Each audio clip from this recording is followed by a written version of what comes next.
ഈ civil എഞ്ചിനീയറിംഗിൻ്റെ career opportunities ഒക്കെ എന്താണ്? സിവിൽ എഞ്ചിനീയറിംഗ് ഒരു കൺവെൻഷണൽ കരിയറാണ്, എക്കാലത്തും ഡിമാൻഡുള്ള ഒരു കരിയറാണ് നമ്മളുടെ സിവിൽ എഞ്ചിനീയറിംഗ് എന്ന് പറയുന്നത്. അപ്പോൾ നമ്മുടെ ഇൻഫ്രാസ്ട്രക്ചറും ബിൽഡിങ്സും അതിൻ്റെ കാര്യങ്ങളൊക്കെ ആയിട്ട് ബന്ധപ്പെട്ടുള്ള ഒരു തൊഴിൽ മേഖലയാണ് മെയിനായിട്ട് സിവിൽ എഞ്ചിനീയറിംഗ്. അപ്പോൾ അതിനകത്ത് നമുക്ക് മെയിനായിട്ട് വേണ്ടുന്ന സ്കിൽസ് എന്ന് പറയുന്ന project management, engineering design, Autodesk, AutoCAD മുതലായ അങ്ങനത്തുള്ള കീ സ്കിൽസും കാര്യങ്ങളൊക്കെയാണ് അതിനകത്ത് ആവശ്യമായിട്ട് വരുന്നത്.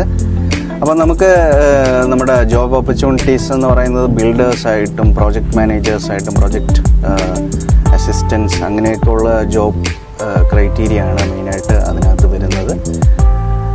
നമ്മുടെ ഒരുപാട് കോളേജസിൽ നമുക്ക് സിവിൽ എഞ്ചിനീയറിംഗ് അവൈലബിൾ ആണ്. അപ്പോൾ ഇതിനകത്ത് നമുക്ക് ബിടെക് ഇൻ സിവിൽ എഞ്ചിനീയറിംഗ്, പിന്നീട് എംടെക് ഇൻ സിവിൽ എഞ്ചിനീയറിംഗ്, അതുപോലെ PhD അങ്ങനെ ചെയ്തു പോകാം. അല്ലെങ്കിൽ ഇൻ്റഗ്രേറ്റഡ് ബിടെക്, എംടെക്, PhD അങ്ങനെ ചെയ്യാം. അപ്പോൾ സിവിൽ എഞ്ചിനീയറിംഗ് നിങ്ങൾക്ക് പറ്റുന്ന, നിങ്ങൾക്കത് മനസ്സിന് ഇഷ്ടമുള്ള ജോലിയാണോ, തൊഴിൽ മേഖലയാണോ, നിങ്ങൾക്ക് അതിനകത്ത് ആപ്റ്റിറ്റ്യൂഡ് ഉണ്ടോ എന്നൊക്കെ അറിയാൻ നമുക്കിപ്പോൾ സൈക്കോമെട്രിക് ടെസ്റ്റ് അവൈലബിൾ ആണ്. ഈ കാണുന്ന നമ്പറിൽ എന്നെ വിളിച്ചാൽ മതി.